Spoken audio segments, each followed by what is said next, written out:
வணக்கம், இது news ஃபர்ஸ்டின் weekend பிரதான செய்திகள். உங்களோடு இணைந்து கொள்ளும் நான் தாரணி தங்கராஜா.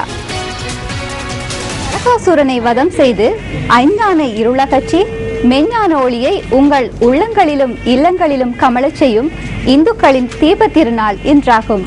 உலகளாவிய ரீதியில் தீபத் திருநாளை கொண்டாடும் உங்கள் அனைவருக்கும் நியூஸ் ஃபர்ஸ்டின் தீபத் திருநாள் நல்வாழ்த்துக்கள்.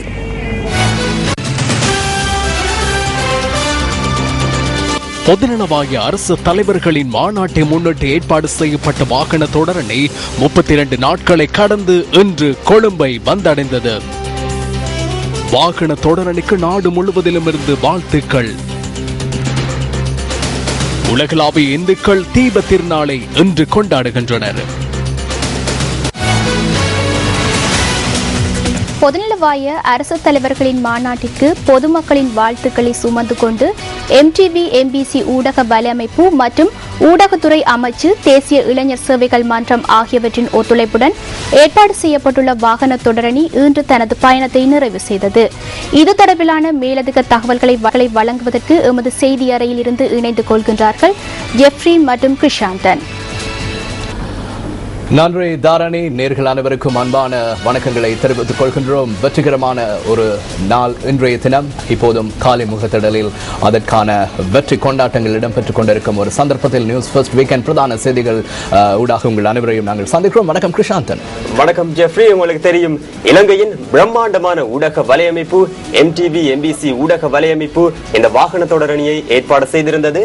குறிப்பாக 32 நாட்கள் 2500 கிலோமீட்டருக்கு அதிகமான தூரம் கடந்து இந்த வாகன தொடரணி இன்றைய தினம் வெற்றிகரமாக நிறைவு செய்திருக்கிறது. குறிப்பாக தெரியும் உங்களுக்கு, பொதுநலவாய அரசு தலைவர்கள் மாநாட்டையொட்டி பொதுமக்களை விழிப்புணர்வை ஏற்படுத்தும் ஒரு முன்னோடியான ஒரு தொடரணி பருத்தித்துறையில் கடந்த மாதம் 2ஆம் தேதி ஆரம்பித்து இம்மாதம், அதாவது இன்றைய தினம் சரியாக 32 நாட்கள் கடந்து இன்றைய தினம் காலி முகத்திடலில் தற்போது வெற்றிகரமாக நிறைவு செய்யப்பட்டிருக்கிறது. தற்போது காலி முகத்திடலில் பிரம்மாண்டமான இசை நிகழ்ச்சி இடம்பெற்றுக் கொண்டிருக்கிறது. தற்போது அது தொடர்பான நேரடியான காட்சிகளோடு தற்போது நாங்கள் இணைந்து கொள்வோம். විවිධ නගර පසු කරද්දී පොදු රාජ්‍ය මණ්ඩලීය රාජ්‍ය නායක සමුළුව නියෝජනය කරන විවිධ රටවල දච ඒ විශේෂ රථයේ මැදේ ඔසවනු ලැබුවා. ඊට දිවයිනේ විවිධ ප්‍රදේශ නියෝජනය කරද්දී විවිධ ප්‍රදේශ පසු කරද්දී අමාත්‍යවරුන්, මැති ඇමතිවරුන්, ඒ වගේම රාජ්‍ය නිලධාරීන්, රාජතාන්ත්‍රිකයින්, ඒ වගේම තානාපතිවරුන් තමයි ඒ දච එසවීමට සහභාගී වුණේ. දැන් ඔබ මේ දකින්නේ අද දවසේදී ශ්‍රී ලංකා දචය මේ ගාලු මෝදර පිටියේ ගුවනේ ලෙලදෙන්නට සූදානම් කරන අවස්ථාව. ඒ නඩතුරුව අපි ඉතාමත්ම ආදරණීය ලෙස ලෝක රාජ්‍ය නායක සමුළුව, පොදු රාජ්‍ය මණ්ඩලීය රාජ්‍ය නායක සමුළුව පිළිගැනීමට සූදානම් වනවා. මේ එහිමනීය අවස්ථාව.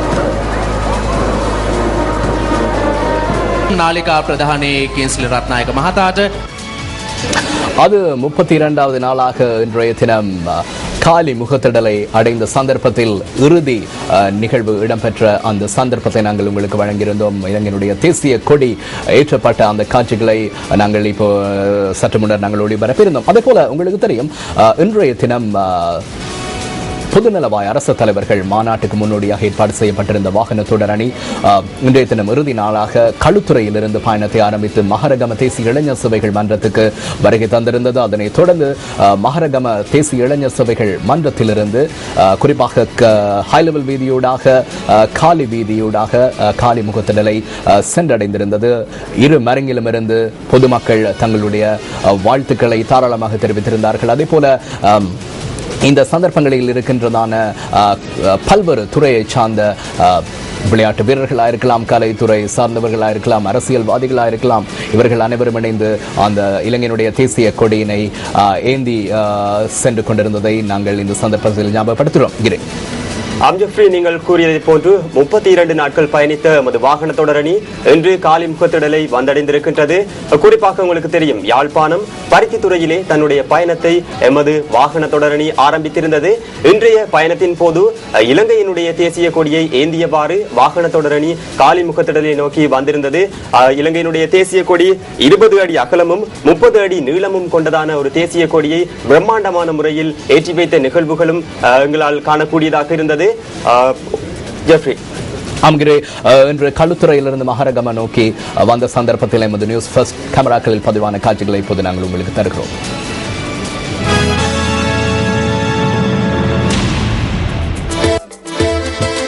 பொதுநலவாய அரசு தலைவர்கள் மாநாட்டை முன்னிட்டு ஏற்பாடு செய்யப்பட்டுள்ள வாகன தொடரணி நேற்றைய தினம் களுத்துறை நகரை வந்தடைந்தது.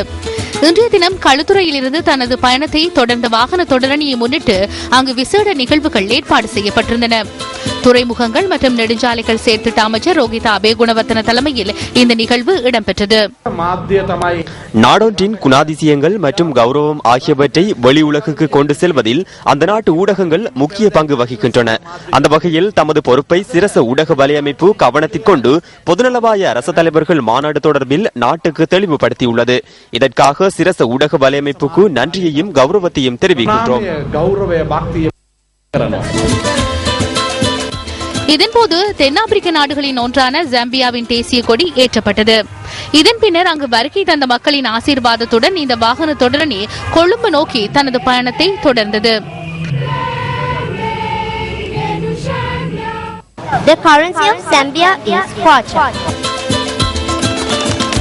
களுத்துறையிலிருந்து மகர்கம நோக்கி பயணத்தை ஆரம்பித்த வாகன தொடரணிக்கு பெல்லன்வில ரஜமகா விகாரையில் ஆசீர்வாதம் வழங்கப்பட்டது.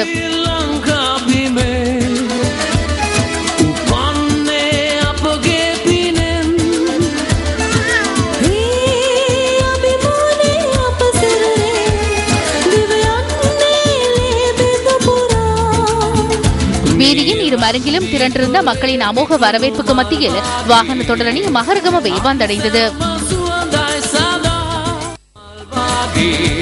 வெற்றி பயணத்தின் இறுதி நாளான இன்று மகரகமவில் அமைந்துள்ள தேசிய இளைஞர் சேவைகள் மன்றத்தினால் வாகன தொடரணிக்கு விசேட வரவேற்பு அளிக்கப்பட்டது.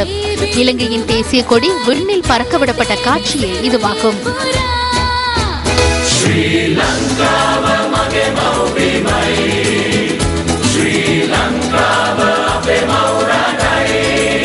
இருபது அடி அகலத்தையும் 30 அடி நீளத்தையும் கொண்ட இந்த தேசிய கொடி உயர்ந்த விண்ணில் பறக்கவிடப்பட்ட மிகப்பெரிய கொடி என்பது குறிப்பிடத்தக்கது. இதன் பின்னர் வாகன தொடரணியில் நமது நாட்டின் தேசிய கொடி ஏற்றி வைக்கப்பட்டது.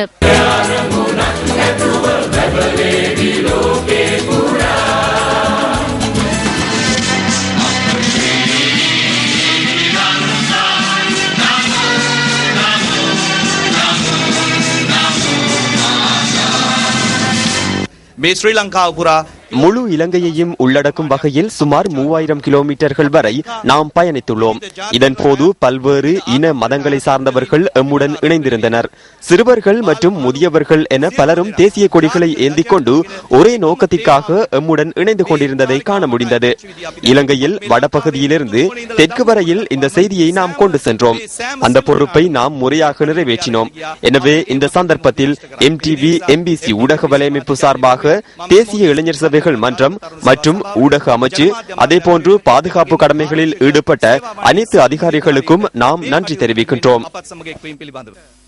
යෝජනාව කරපු වෙලාවේ මගේ ගරු ඇමැතුමන් දල සලහ පිරුම ඇමැතුමන් ඒ වගේම தருண சமல்வி சமசபாபதித்வே தர்ண මේ රටේ நியூஸ் ஃபர்ஸ்டின் பொது முகாமையாளர் இந்த யோசனையை என்னிடம் முன்வைத்தவுடன் அமைச்சர் டலஸ் இணைத் தலைவராக செயற்படும் பாராளுமன்ற உறுப்பினர் நாமல் ராஜபக்சவிற்கும் தொடர்பு கொண்டு சிரசவுடன் இந்த வேலையை முன்னெடுத்தால் எவ்வாறாக இருக்கும் என வினவினோம். உண்மையாகவே மிகவும் மகிழ்ச்சியாக உள்ளது. சிரசவினால் மாத்திரமே இதனை செய்ய முடியும் என அவர்கள் கூறினார்கள். கடந்த 32 நாட்களை மறுபடியும் திரும்பி பார்த்தோமானால் எமது தீர்மானம் சரியாகவே அமைந்தது. சிரச சகோதரர்களும் இந்த நாட்டின் இளைஞர்களும் நாட்டிற்கான பாரிய பொறுப்பை நிறைவேற்றிய மனநிறைவில் இன்றைய தினம் வீடு திரும்புவார்கள் என்பதில் சந்தேகமில்லை. දවස් 32කට පස්සේ අද මේ සිරස සහෝදර පිරිසත් ශ්‍රී ලාංකේය තාරුණ්‍යත් අද රාත්‍රියේදී නික්ම යන්නේ මේ රට වෙනුවෙන් දැවන්ත කාර්යභාරයක් කළා කියන පණිවිඩය මේ රටේ මිනිස්සුන්ට ලබා දීලා.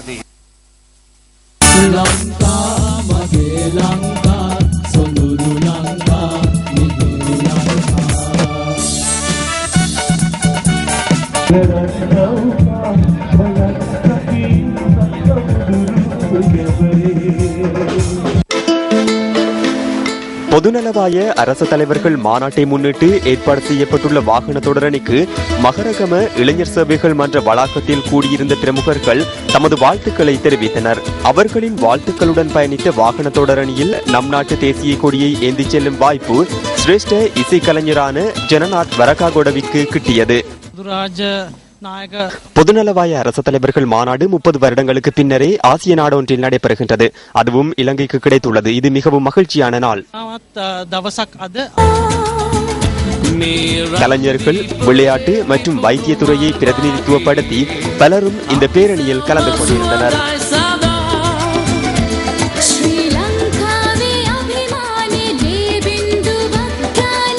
பாதுகாப்பு தரப்பினர் மற்றும் பாடசாலை மாணவர்கள் ஆகியோர் தேசிய கொடியை ஏந்திய வண்ணம் பங்கேற்றனர். ஒரு விளையாட்டு வீராங்கனை என்ற வகையில் மிகவும் பெருமைப்படக்கூடிய சந்தர்ப்பம் இதுவாகும். பொதுநலவாய இளைஞர் போட்டியில் பதக்கம் ஒன்றும் எனக்கு கிடைத்துள்ளது. அன்று போலவே இன்றும் பெருமைப்படுகின்றேன்.